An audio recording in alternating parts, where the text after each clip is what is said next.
Morning కాబట్టి third ఇయర్కి సంబంధించి హిస్టరీలో సిక్స్త్ సెమ్లో థర్డ్ ఇయర్ సెవెంత్ పేపర్ మనం గురించి మనం మాట్లాడుతున్నాం. ఇందులో ఫస్ట్ యూనిట్ అంతా కూడా మనం పారిశ్రామిక విప్లవం ఇండస్ట్రియల్ రెవల్యూషన్ గురించి మాట్లాడాం. దానికి సంబంధించి ఒక 4-5 వీడియోలు దాని గురించి మనం ప్రస్తావించడం జరిగింది. పారిశ్రామిక విప్లవం ఇంగ్లాండ్కు సంబంధించినటువంటి విధానం, ఐరోపా ఖండం యొక్క గతిని మార్చినటువంటి పారిశ్రామిక విప్లవం యొక్క విధానాలు, ప్రపంచ విధానాలు అంటే ప్రపంచ యొక్క గతిని కూడా ఏ విధంగా మార్చేస్తాయి అన్న విషయాలు, నూతన ఆవిష్కరణల యొక్క ప్రాధాన్యత అన్నీ కూడా మనం పారిశ్రామిక విప్లవంలో భాగంగా మనం చూస్తాం. తద్వారా నాటి సమాజంలో పారిశ్రామిక విప్లవం ఫలితంగా పెట్టుబడిదారి కార్మిక వర్గాలు ఏర్పడ్డాయని, తద్వారా కార్మిక వర్గం తన యొక్క మనుగడను కోల్పోతున్నటువంటి క్రమంలో కార్మికులు కూడా వర్గ పోరాటం లేదా యొక్క విప్లవ భావాలను తీసుకొచ్చి కార్ల్ మార్క్స్ యొక్క నేతృత్వంలో ప్రపంచ కార్మికులు ఏకం కావాలని యొక్క ఉద్బోధతో మొట్టమొదటిసారిగా రష్యా దేశంలో కమ్యూనిస్ట్ యొక్క విప్లవ భావాలు సందర్భం గురించి మనం లాస్ట్ క్లాస్లో ఫస్ట్ యూనిట్లో దాని గురించి చూసాం. ఇప్పుడు సెకండ్ యూనిట్కి సంబంధించి థర్డ్ ఇయర్ వాళ్ళు సెకండ్ యూనిట్కి సంబంధించి యూరోప్లో జాతీయ భావం గురించి ప్రస్తావించడం జరుగుతుంది. యూరోప్లో జాతీయ భావం, యూనిఫికేషన్స్ ఆఫ్ ఇటలీ, యూనిఫికేషన్స్ ఆఫ్ జర్మనీ ఏకీకరణ, ఇటలీ ఏకీకరణ లో మనం ఇందులో ఈ యూరోప్ జాతీయ భావంలో మొట్టమొదటిసారిగా ఆ రాజ్యాల గురించి ప్రస్తావించడం అనేది. ఫస్ట్ సెకండ్ యూనిట్ లో ఫస్ట్ మనకి మనం ఇటలీ ఏకీకరణ అని చూద్దాం. ఏకీకరణ అంటే ఏకం అవ్వడం, విడిపోయినటువంటి ప్రాంతాలు కానీ విడిపోయినటువంటి భాగాలు కానీ దగ్గరికి సమకూర్చడం, ఏకీకరణ, ఏకం కావడం, ఒకటి కావడం, సంఘటిత కావడం అనేటువంటి అంశాల గురించి ప్రస్తావన. ఇక్కడ ఇటలీ ఏకీకరణ అంటే ఇటలీలో ఉన్నటువంటి ఏ రాజ్యాలు, ఇటలీకి సంబంధించినటువంటి ప్రాంతాలు విడిపడిపోని వేరువేరుగా ఉన్నాయి, వాటిని జాతీయం చేయడం, ఏకీకృతం చేయడం అనే దాని గురించి ఇందులో టాపిక్ లో ఇటలీ ఏకీకరణ అనేది ఇప్పుడు మనం చూద్దాం. ఇక్కడ ఇటలీ యొక్క చిత్రపటాన్ని, ఇటలీ యొక్క భౌగోళిక స్వరూపాన్ని మనం ఇక్కడ చూస్తే ఇటలీలో ఉన్నటువంటి కొన్ని రాజ్యాల గురించి ప్రస్తావన చూస్తూ పియెడ్మాంట్, లంబార్డీ, వెనీషియా, అదేవిధంగా పార్మా, టస్కనీ, మోడినా, అంబ్రియా, అదేవిధంగా మధ్యధర సముద్రంలో ఉన్నటువంటి కార్సికా, సార్డినియా ద్వీపాలు, ఇటలీలో ఉన్నటువంటి రాజధాని నగరంగా ఉన్నటువంటి రోమ్, అదేవిధంగా సిసిలీ, నేపుల్స్ లాంటి ప్రాంతాలు, అంబ్రియా గురించి ఇటలీ యొక్క భౌగోళిక స్వరూపం గురించి మనం చూస్తాం. ఇటలీలో ఉన్నటువంటి ప్రముఖ నగరాలు, ప్రాంతాలు గురించి మనం చూస్తే Piedmont, Lombardy, Venetia, Parma, Tuscany, Modena, Umbria, Rome, Corsica, Sardinia, Sicily, Naples లాంటి రాజ్యాలు ప్రస్తావన. అయితే ఇది చూస్తే మనం భౌగోళికంగా ఉన్నటువంటి ఇటలీ యొక్క రాజ్యాన్ని చూస్తే ఇటలీ రాజ్యాన్ని 3 భాగాలుగా విభజన చేయడం అనేది ఇక్కడ జరుగుతుంది. ఇక్కడ పార్మా, టస్కనీ, మోడినా లాంటి రాజ్యాల ప్రాంతాల పైభాగం అంతా కూడా ఉత్తర ఇటలీగా, ఈ ప్రాంతం నుంచి టస్కనీ, మోడినా ప్రాంతాల నుంచి అంబ్రియాలోని ప్రాంతం వరకు మధ్య ఇటలీగా, అంబ్రియా నుంచి కింది భాగం ఉన్నటువంటి రోమ్, సిసిలీ, నేపుల్స్ ప్రాంతాల కింది భాగం అంతా కూడా దక్షిణ ఇటలీగా. అంటే ఇటలీ అనేది ఉత్తర ఇటలీ, మధ్య ఇటలీ, దక్షిణ ఇటలీగా మనం భౌగోళిక స్వరూపాన్ని విభజన చేయడం అనేది జరుగుతుంది. మన విశాలమైనటువంటి భారతదేశాన్ని కూడా మన భారతదేశాన్ని ఉత్తర భారతదేశం, దక్షిణ భారతదేశంగా విభజన చేస్తూ ఉన్నాం. వాతావరణ పరిస్థితులు కానీ, లేక నదుల యొక్క అనుసంధానం కానీ విషయంలో కానీ వింధ్య సత్పుర పర్వతాలకు పై భాగం అంతా కూడా ఉత్తర భారతదేశంగా, క్రింది భాగం అంతా కూడా దక్షిణ భారతదేశంగా మనం ఏ విధంగా అయితే భౌగోళిక స్వరూపం బట్టి భారతదేశాన్ని ఉత్తర దక్షిణ భారతదేశాలుగా విభజన చేశామో, ఇటలీ దేశాన్ని ఉత్తర ఇటలీ, మధ్య ఇటలీ, దక్షిణ ఇటలీగా విభజన చేయడం అనేది జరిగింది. అయితే ఇక్కడ ఈ ఇటలీ దేశంలో ఉన్నటువంటి ఈ ప్రాంతాలు ఆనాడు ఉత్తర ఇటలీ ఎవరి యొక్క నియంతృత్వ లక్షణాలతో, నియంతృత్వ పోగడలతో నియంత్రగలటువంటి రాజులు ఉత్తర ఇటలీని తన ఆధీనంలో తీసుకున్నారు అంటే అది ఉత్తర ఇటలీ ప్రాంతం అంతా కూడా ఆస్ట్రియా యొక్క ఆధీనంలో ఉండిపోయింది. అంటే ఆస్ట్రియా సంబంధించినటువంటి రాజులు ఉత్తర ఇటలీ ప్రాంతాన్ని వెళుతూ ఉన్నారు. రాజ్యమేమో ఉత్తర ఇటలీ, మాట్లాడే భాష ఇటాలియన్ భాష, ప్రజలు ఇటలీ భాష, ఇటలీ ప్రజలు, ఇటలీ దేశానికి చెందిన ప్రజలు. కానీ ఎవరి ఆధీనంలో వాళ్ళు ఉన్నారంటే ఆస్ట్రియా రాజుల యొక్క ఆధీనంలో వాళ్ళు కొనసాగుతున్నారు. కొన్ని సంవత్సరాల నుంచి అది కొనసాగుతూనే వస్తూ ఉంది. మరి మధ్య ఇటలీ ప్రాంతానికి సంబంధించి చూసుకుంటే ఈ మధ్య ఇటలీ అనేటువంటి ఈ ప్రాంతం ఎవరి ఆధిపత్యంలో కొనసాగుతూ ఉంది, ఎవరి ఆధీనంలో ఉందంటే క్రైస్తవ మతాధికారులైనటువంటి పోపుల యొక్క ఆధీనంలో కొనసాగుతుంది. ఆనాటి యొక్క క్రైస్తవ మతాధికారులైనటువంటి పోపులు రాజుల కంటే బలవంతులుగా తమ యొక్క ఆధిపత్యాన్ని చెలాయించారు. పేరుకి ఆ రాజ్యాన్ని పరిపాలిస్తున్న కొన్ని ప్రాంతాల్లో రాజులు మాత్రమే, కానీ రాజులు ఎవరి చేతుల్లో బందీలైపోయారో, కీలుబొమ్మలుగా మారిపోయారంటే ఆనాటి మతాధికారుల యొక్క పోపుల యొక్క ఆధీనంలో కొనసాగుతూ ఉండేవారు. కాబట్టి ఇక్కడ మధ్య ఇటలీ ఎవరి ఆధీనంలో కొనసాగుతూ ఉందంటే పోపుల యొక్క ఆధీనంలో కొనసాగుతూ ఉంది. దక్షిణ ఇటలీ విషయానికి వస్తే కిందటువంటి రోమ్ కానీ, సిసిలీ కానీ, నేపుల్స్ లాంటి ప్రాంతాలకి కూడా దక్షిణ ఇటలీ భాగంలో మనం చూస్తే ఇది ఎవరి ఆధీనంలో ఉందంటే ఫ్రాన్స్ దేశానికి చెందినటువంటి చక్రవర్తి యొక్క ఆధీనమైనటువంటి బోర్బాన్ల యొక్క ఆధీనంలో ఉంది.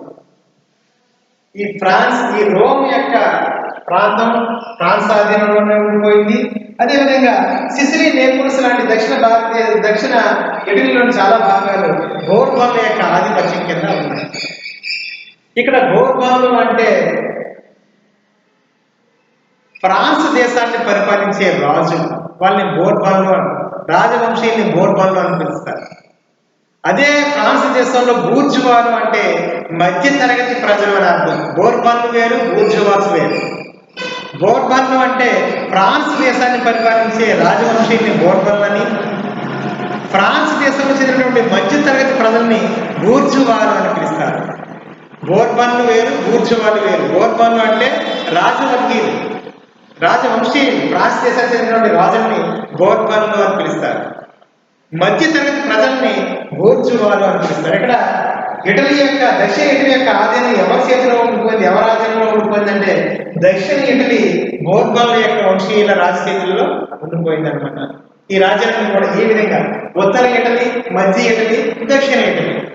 ఇటలీ దేశం ఇటాలియన్ భాష మాట్లాడే ప్రజలందరూ కూడా ఉన్నప్పటికీ ఆ రాజ్యాన్ని ఉత్తర ఇటలీ ఆస్ట్రియా ఆధీనంలోని, మధ్య ఇటలీ పోపు ఆధీనంలోని, దక్షిణ ఇటలీ బోర్బాన్ వంశీయుల యొక్క రాజుల యొక్క చేతుల్లో ఉండిపోయింది. ఈ విధంగా తన యొక్క రాజ్యం 3 భాగాలుగా 3 యొక్క రాజుల యొక్క ఆధీనంలో ఉండిపోయినటువంటి ఈ ప్రాంతంలో జాతీయతా భావం ఏర్పడడానికి కొంతమంది ప్రముఖులు కృషి చేశారు. వాళ్ళ యొక్క కృషి ఫలితంగా యూరోప్లో జాతీయ భావం వెలిసింది. మొట్టమొదటిసారి ఇటలీ, అదేవిధంగా జర్మనీ కూడా యూనిఫికేషన్స్ ఆఫ్ ఇటలీ, యూనిఫికేషన్స్ ఆఫ్ జర్మనీ కూడా ఈ విధంగా జాతీయతా భావం వీళ్ళలో రేకెత్తించినటువంటి కొంతమంది ప్రముఖులు ఉన్నారు. వాళ్ళ ద్వారా యూరోప్లో జాతీయ భావం ఇటలీ దేశంలో మొట్టమొదటిసారిగా ఏర్పడినటువంటి సందర్భం గురించి మనం జాతీయతా భావం అంటే ఏంటి అసలు, అది యూరోప్లోనే ఈ రాజ్యాల్లోనే ఎందుకు జాతీయతా భావం ఏర్పడింది అనేది ఒకసారి మనం చూస్తే, ఒకే భాష మాట్లాడే ప్రజలు, ఒకే సాంప్రదాయాన్ని కొనసాగిస్తున్నటువంటి ప్రజలు, ఒకే సంస్కృతి కలిగినటువంటి ప్రజలు, ఒకే విధమైనటువంటి ఆదర్శాన్ని కలిగి ఉన్నటువంటి ప్రజలు, ఒకే ప్రదేశంలో నివసిస్తూ ఉన్నటువంటి ఆ ప్రజలందరూ కూడా ఉమ్మడిగా మనమంతా ఒకటే అనేటువంటి ఉమ్మడి యొక్క ఆర్థిక, సాంస్కృతిక లక్ష్యాల కోసం, ఆర్థికంగా మనమందరం యూనిటీగా ఉందాం, ఒక లక్ష్య సాధన కోసం మనందరం కలిసి పనిచేద్దాం. ఎందుకంటే మనం మాట్లాడే భాష ఒకటే, మన సంప్రదాయాలు, ఆచారాలు, విలువలు, విధానాలన్నీ ఒకటే, మన సంస్కృతి అంతా ఒకటే, ఒకే విధమైనటువంటి ఆదర్శాలను మనం కలిగి ఉన్నాం, ఒకే భూభాగం మీద మనం నివసిస్తున్నాం, ఒకే ప్రదేశంలో మనం ఉన్నాం అనేటువంటి ప్రజలందరూ కూడా అందరూ కలిపి ఒకటే. కాబట్టి మనమందరం కూడా ఉమ్మడిగా ఆర్థిక, సాంస్కృతిక లక్ష్యాల కోసం ఒక రాజకీయ వ్యవస్థను మనం ఏర్పాటు చేసుకున్నాం అనేటువంటి ఒక భావాన్ని కలిగి ఉండడాన్ని జాతీయవాదం అని పిలుస్తారు.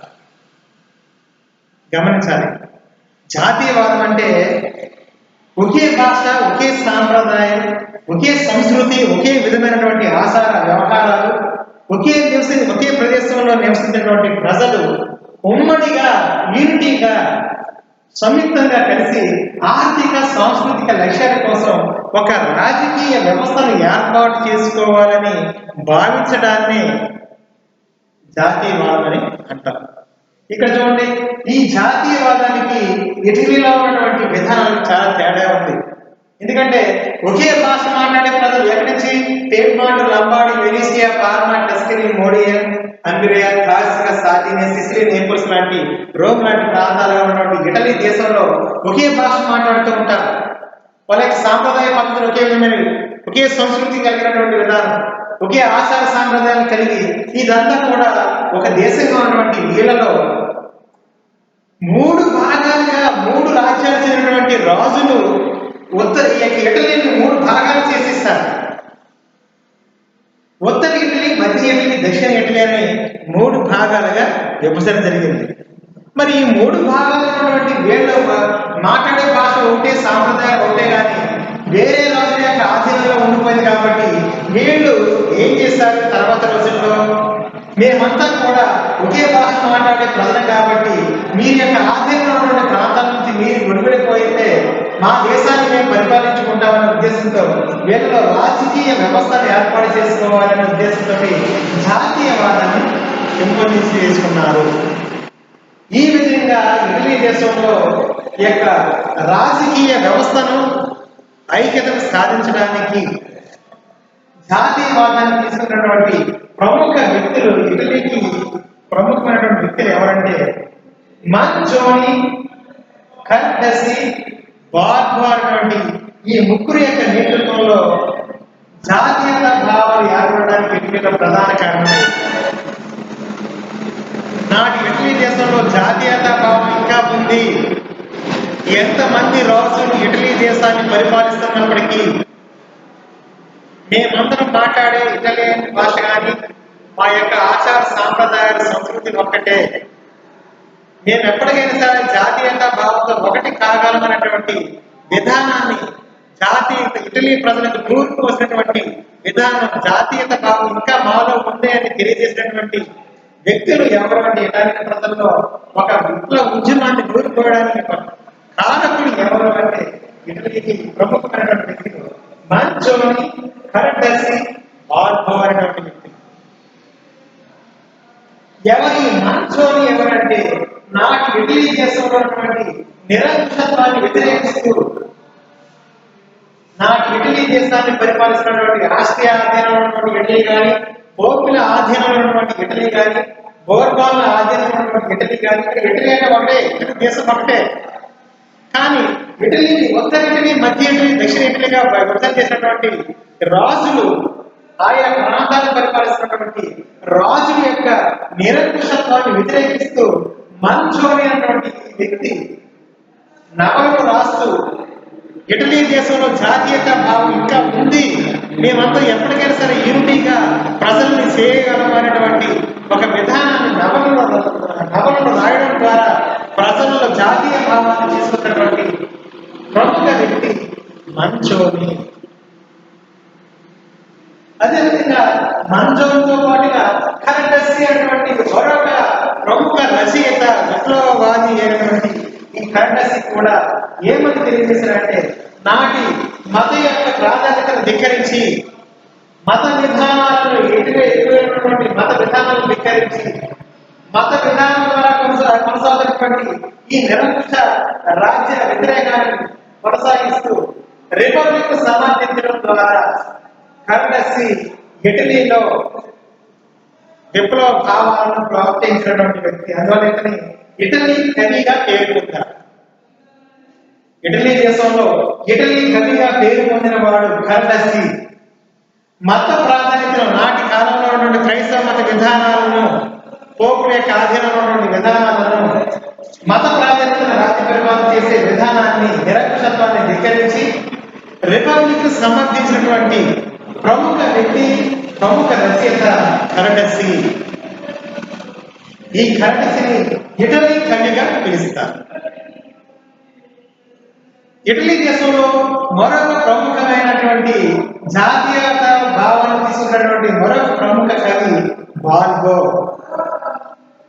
బాల్బో అనేటువంటి ఈ ప్రముఖ రచయిత ఇటాలియన్లు సరిదిద్దుకోవాల్సినటువంటి దోషాలు, ఇటాలియన్ ప్రజలు స్వేచ్ఛయుత వాతావరణం కావాలి అనుకుంటే నిరంకుశ రాజుల చేతిలో నుండి స్వేచ్ఛయుత భావాలు గల ఒక స్వతంత్ర దేశంగా ఇటాలియన్ ప్రజలు ఏర్పాటు కావాలి అంటే ఇటాలియన్ ప్రజలు సరిదిద్దుకోవాల్సినటువంటి దోషాలు చాలా ఉన్నాయి, వాటిని సరిదిద్దుకోవాలి అని ఇటలీ ఆశ్రయించినటువంటి ఒక గ్రంథంలో స్వేచ్ఛయుత ఇటలీ కోసం ఇటలీ ప్రజలు సరిదిద్దుకోవాల్సినటువంటి దోషాల గురించి ఆ యొక్క గ్రంథంలో అతను పొందపరిచాడు. హోప్స్ ఆఫ్ ఇటలీ అని పిలుస్తాం.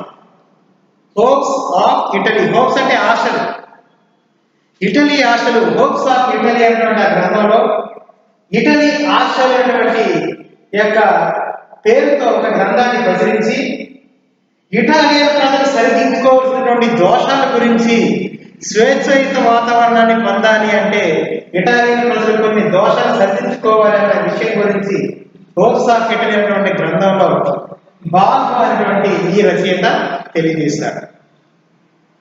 మంచోని, కరటసి, బాల్బో లాంటి ప్రముఖ రచయితలు వాళ్ళ యొక్క రచనల ద్వారా ఆనాటి ఇటలీ ప్రజల్లో జాతీయత భావాన్ని పెంచి పోషించారు. తద్వారా తరువాత కాలంలో వాళ్ళ యొక్క రచనల ప్రభావంతో కొంతమంది ప్రముఖులు కొన్ని ఉద్యమాలు తీసుకొచ్చి ఇటలీ ఏకీకరణకు కృషి చేశారు.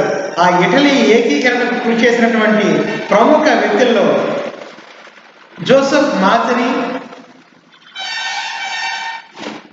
కౌంట్ కౌర్, గారిబాల్డి లాంటి ప్రముఖ వ్యక్తుల యొక్క నేతృత్వంలో ఇటలీ యొక్క ఏకీకరణ సాధ్యం కావడానికి కృషి జరిగింది. ఆ వ్యక్తుల యొక్క ప్రాధాన్యత గురించి ఒకసారి మనం ఇప్పుడు చూద్దాం. ఇటలీ ఏకీకరణకు సంబంధించి ప్రముఖ వ్యక్తులు ఇందా చెప్పినటువంటి యొక్క ప్రముఖ వ్యక్తుల రచన ద్వారా మోటివేట్ అయ్యి ఇటలీ జాతీయోద్యమానికి, ఇటలీ ఏకీకరణకు నిరంతరం శ్రమించి ఇటలీ జాతీయ భావాన్ని ప్రజల్లో రేకెత్తించి ఇటలీ ఏకీకరణకు కృషి చేసినటువంటి ప్రముఖ వ్యక్తుల గురించి మనం చూద్దాం. ఇటలీ ఏకీకరణ చేసినటువంటి ప్రముఖ వ్యక్తుల్లో మొట్టమొదటి వాడు Giuseppe Mazzini, second one Count Cavour, third one Joseph గారిబాల్డి.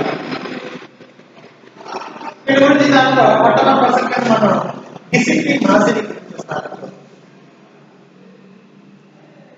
గిసెప్పి Mazzini Italy జాతీయోద్యమానికి ఆత్మ వంటి వాడు అని పిలుస్తారు. ఇటలీ జాతీయోద్యమానికి ఆత్మ వంటి వాడు, ఇటలీ జాతీయోద్యమ ప్రవక్త, ఇటలీ జాతీయోద్యమ ప్రవక్త, ఇటలీ జాతీయోద్యమానికి ఆత్మ వంటి వాడు అని ఎవరు పిలుస్తారు అంటే గిసెప్పి మాజిని. ఈ గిసెప్పి మాజిని 1805 సంవత్సరంలో జినోవాలో జన్మించాడు. నాట్ జెనీవా, జినోవా ఇటలీలో జెనీవా, జెనీవా స్విట్జర్లాండ్ లో ఉంది. జెనీవా వేరు, జినోవా వేరు. ఇటలీలో జినోవా అనేటువంటి ప్రదేశంలో 1805 సంవత్సరంలో జన్మించినటువంటి ఇతను యొక్క తండ్రి జినోవా విశ్వవిద్యాలయంలో వైద్యాచార్యులుగా పనిచేస్తారు. తన కుమారుడు గొప్ప విద్యావేత్తగా, తన కుమారుడు గొప్ప సంస్కృత భావాలు కలిగినటువంటి వ్యక్తిగా, ఉన్నతమైనటువంటి విద్యావేత్తగా గుర్తించాలనుకున్నాడు. కానీ ఇతని యొక్క విధానం అంతా కూడా విప్లవ భావాలు, సాహితీవేత్తగా అతను కావాలనుకున్నాడు. కానీ జోసెఫ్ మాజిని తర్వాత విప్లవకారుడుగా, విప్లవోద్యమానికి నాయకత్వం వహించినటువంటి వ్యక్తిగా తయారు కావాలన్నాడు. అసలు ఇటలీ యొక్క జాతీయోద్యమానికి మొట్టమొదటిసారిగా విప్లవ భావాలతో పాటుగా గిసెప్పి మాజిని ఇటలీ జాతీయోద్యమానికి, ఇటలీ ఏకీకరణ కృషి చేయడానికి మొట్టమొదటిసారిగా అసలు ఏ సంఘంలో చేరాడు, అలాగే యొక్క ప్రారంభ ప్రవేశం అంటే ప్రవేశం ఎలా జరిగిందంటే ఇతను మొట్టమొదటిసారిగా కార్బోన్ అనేటువంటి ఒక విప్లవ రహస్య సంఘంలో సభ్యుడిగా చేరాడు. ఇటలీ జాతీయోద్యమానికి, ఇటలీ ఏకీకరణకు మొట్టమొదటిసారిగా కృషి చేసినటువంటి ఒక విప్లవ రహస్య సంఘం ఏదంటే కార్బోనరీ. ఇది రహస్య సంఘం, విప్లవ రహస్య సంఘం. ఇప్పుడు కమ్యూనిస్టులు చేసినటువంటి మనకి సాధారణంగా ఈ నక్సల్స్ కానీ లేకపోతే విప్లవానికి రహస్యంగా వాళ్ళ చర్చని కొనసాగిస్తూ ప్రభుత్వానికి వ్యతిరేకంగా వాళ్ళు చేసినటువంటి విషయంలో ప్రభుత్వానికి వాళ్ళు తెలిసేనుకోండి, వాళ్ళ యొక్క దళ సభ్యులను కానీ నక్సల్స్ కానీ వాళ్ళు తీసుకున్నటువంటి నిర్ణయాల పట్ల ప్రభుత్వం వ్యతిరేకత చూపిస్తూ వాళ్ళ మీద చర్యలు తీసుకుంటూ ఉంటారు.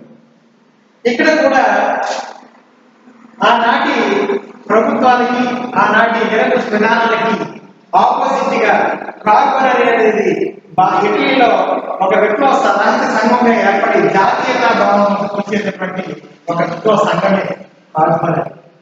ఈ కార్బోనరీ అనేటువంటి విప్లవ సంఘం ఎక్కడ ఏర్పడిందంటే నేపుల్స్ ప్రాంతంలో ఏర్పడింది. మరి చూడండి, ఇటలీలో నేపుల్స్ ఎక్కడ ఉంది? గూగుల్ చూడకూడదు. నేపుల్స్ సిసిలీ నేపుల్స్ లో ఉన్నటువంటి ఉమ్మడి రాజ్యాలుగా ఉమ్మడి ప్రాంతాల్లో ఉన్నటువంటి ఈ ప్రాంత నేపుల్స్ లో ఇటలీ జాతీయోద్యమానికి, ఇటలీ ఏకీకరణకు కార్బోనరీ అనేటువంటి ఒక విప్లవ రహస్య సంఘం ఏర్పడింది. కార్బోనరీ అంటే ఇటాలియన్ భాషలో బొగ్గును కాల్చేవాడు అని అర్థం. కార్బోనరీ అంటే బొగ్గును కాల్చేవాడు.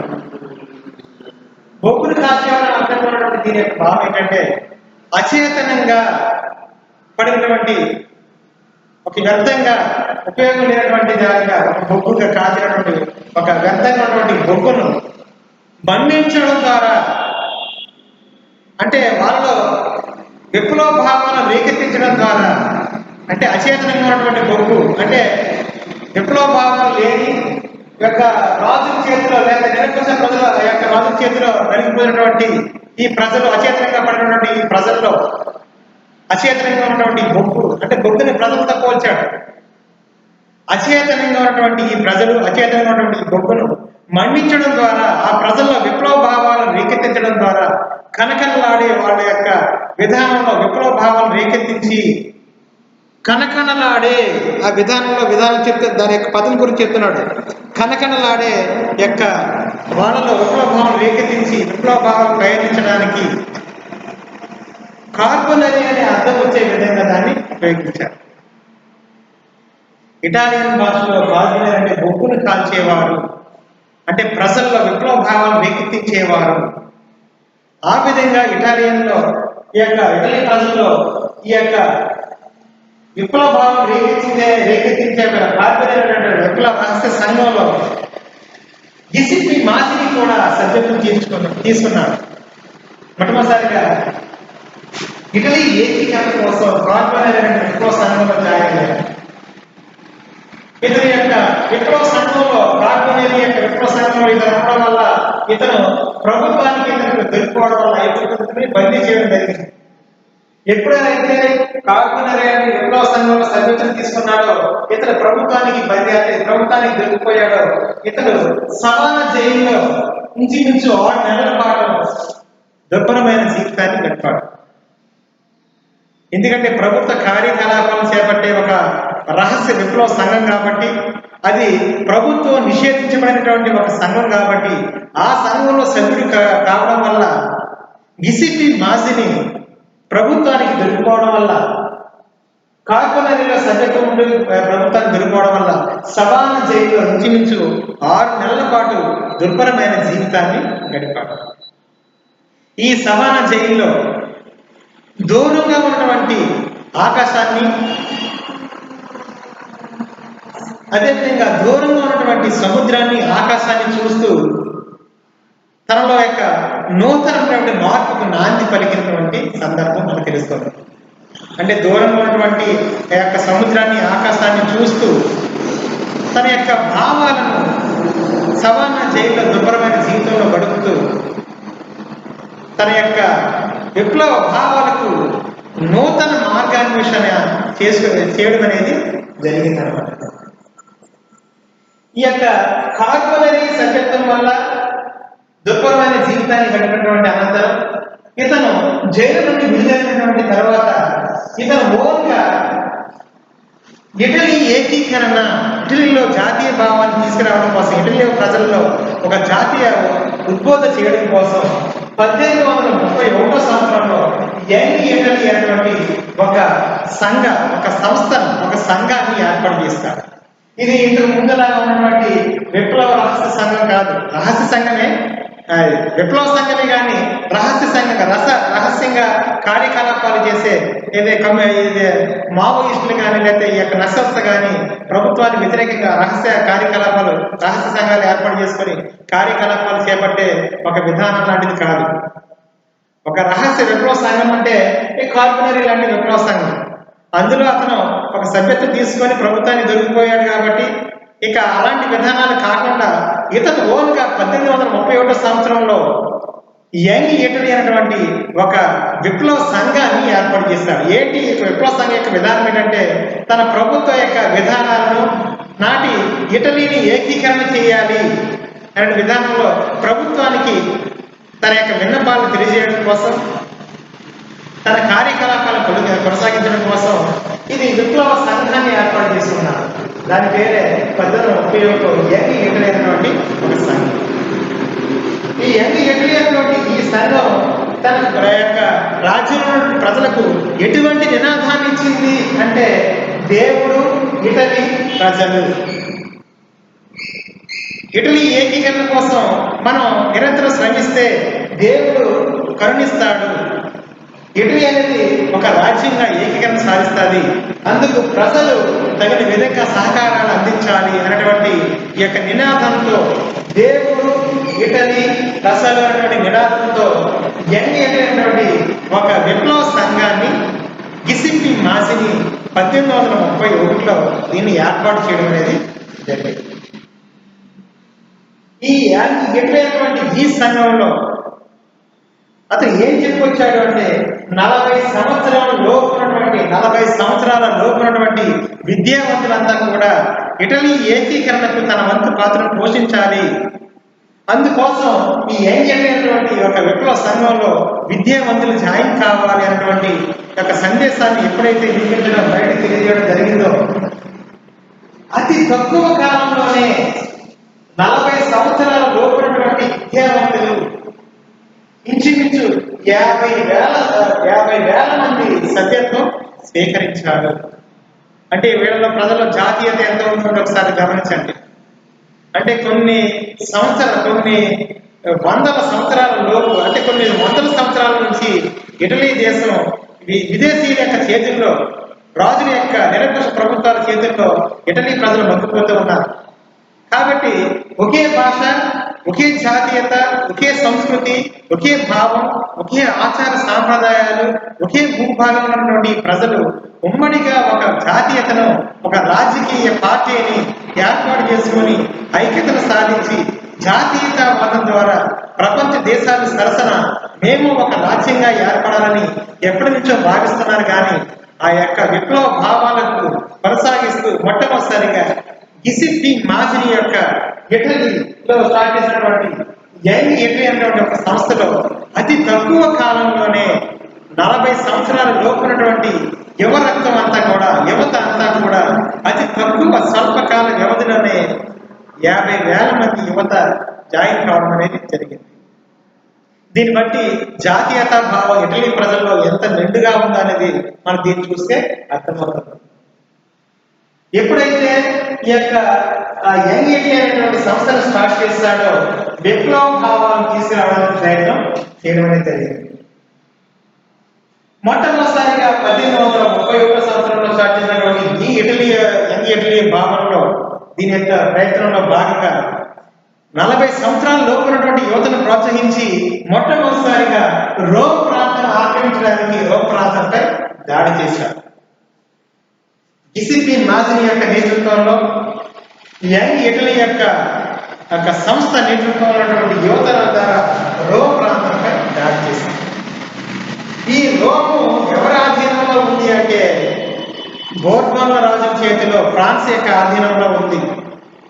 కాబట్టి ఈ ఫ్రాన్స్ యొక్క ఆధీనంలో ఉన్నటువంటి రోమ్ అయినటువంటి ఈ యొక్క ఇటలీలో అంతర్భాగమైనటువంటి రాజధాని ప్రాంతంపై దాడి చేయగానే రిపబ్లిక్ ప్రకటించుకునే ప్రయత్నం ఈ యొక్క గిసెప్పి మాదిరి నేతృత్వంలో జరగగానే ఫ్రాన్స్ అంటే ఫ్రెంచ్ సేనలు ఈ యొక్క ప్రాంతం యొక్క రాజుకి తన అనుకూలమైనటువంటి రాజుకి అనునాయంగా ఈ యొక్క యంగ్ ఇటలీ లేదా జోసెఫ్ మాదిరి యొక్క సైన్యాలపై వారి యొక్క నాయకత్వంపై దాడి చేసి వీరిని చెల్లాచెదరు చేసి మళ్ళీ తిరిగి ఈ యొక్క గిసిప్పి మాసిని యొక్క నాయకత్వంలో జరుగుతున్నటువంటి ఈ దాడిని ఫ్రెంచ్ సేనలో అడ్డుకోవడం, తద్వారా ఫ్రెంచ్ సేనల చేతిలో నుండి తప్పించుకొని ఇంచుమించు జోసెఫ్ మాసిని 40-30 సంవత్సరాల పాటు తన దేశాన్ని విడిచిపెట్టి ఫ్రాన్స్, ఇంగ్లాండ్, స్విట్జర్లాండ్ దేశాల్లో తలదాచుకున్నటువంటి సందర్భం ఏర్పడింది. అంటే జోసెఫ్ నాసిరి యొక్క నాయకత్వంలో మొట్టమొదటిసారిగా రోమ్ ప్రాంతాన్ని రిపబ్లిక్ చేయాలన్న ఉద్దేశంతో యంగ్ ఇటలీలో ఉన్నటువంటి సభ్యత్వం కలిగినటువంటి వ్యక్తుల యొక్క ఆధ్వర్యంలో, యువత ఆధ్వర్యంలో దాడి చేస్తే ఫ్రెంచ్ సేనల యొక్క దాడుల వల్ల వారి నుండి తప్పించుకొని ఇంచుమించు 30 సంవత్సరాలు ఆయా దేశాల్లో ప్రవాస జీవితాన్ని గడుపుతూ ఇటలీలో ప్రజలలో జాతీయతా భావాన్ని రేకెత్తించినటువంటి ప్రముఖ వ్యక్తి గిసిప్పి మాసిని. తన దేశాన్ని వదిలిపెట్టినప్పటికీ సమీపంలో ఉన్నటువంటి ఫ్రాన్స్ దేశంలో, అదేవిధంగా ఇంగ్లాండ్ దేశంలో, స్విట్జర్లాండ్ దేశాల్లో అతని ప్రవాస జీవితాన్ని గడుపుతూ ఇటలీ దేశంలో జాతీయతా భావాన్ని పురుగొల్పినటువంటి వ్యక్తి యొక్క జోసెఫ్ మాసిని. ఈ యొక్క 40 సంవత్సరాల్లో ఉన్నటువంటి యువతంతా కూడా తన నిరసనను తమ ప్రభుత్వానికి నిరసన తెలియజేస్తూ నల్ల చొక్కాలు ధరిస్తూ, బ్లాక్ షర్ట్స్ అనేటువంటి నల్ల చొక్కాలు దళంగా ఏర్పడుతూ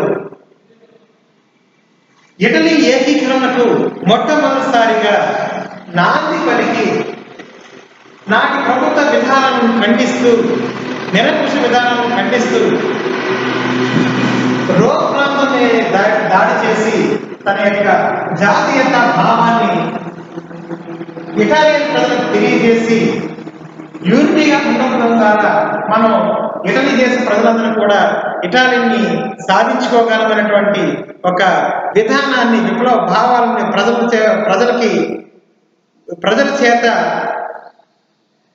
తన యొక్క మనోభావాలను ఇటలీ దేశం ఏర్పడడం కోసం తన శేష జీవితాన్ని అంకితం చేసినటువంటి మొదటి వ్యక్తిగా గిసిప్పి మాసిని నిలబడడం అనేది జరిగింది. నెక్స్ట్ క్లాస్లో మనం